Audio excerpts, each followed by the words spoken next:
And I think that's our biggest challenge today.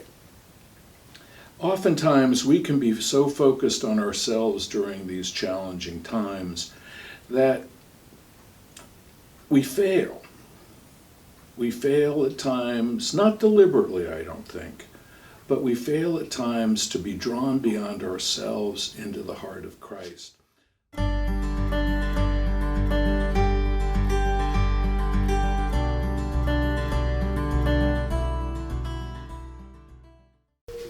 When we left our two friends at the Roadhouse, the restaurant on the way to Emmaus, they had encountered Christ in His Word and had invited Him in with them to sit at table.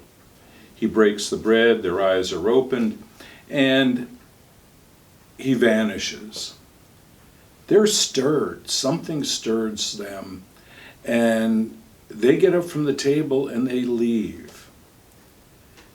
They no longer are bent on returning to Emmaus, but now they go back.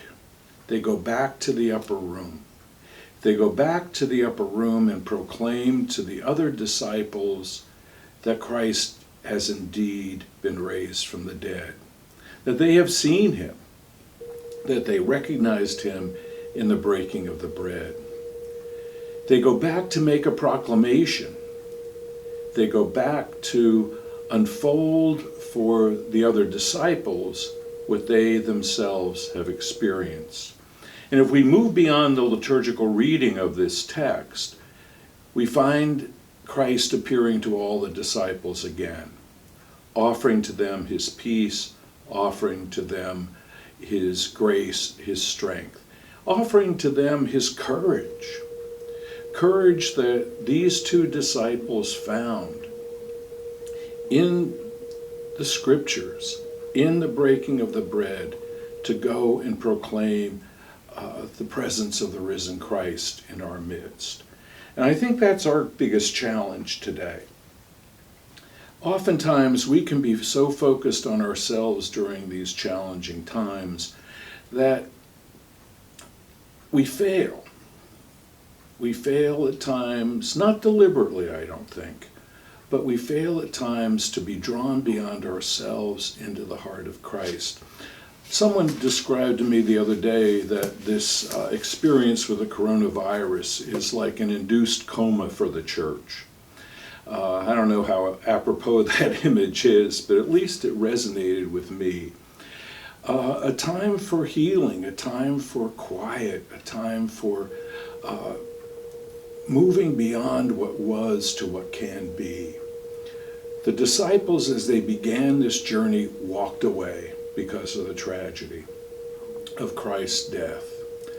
They walked away in spite of the proclamation of the women that He was risen from the dead. And yet, in that walking away, there's something that draws them back, and it's that Christ.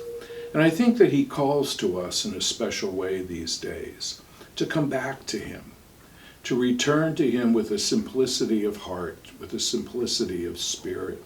He calls us to return to Him in trust, in faith, in hope, and in love. Christ is risen. Christ is truly risen.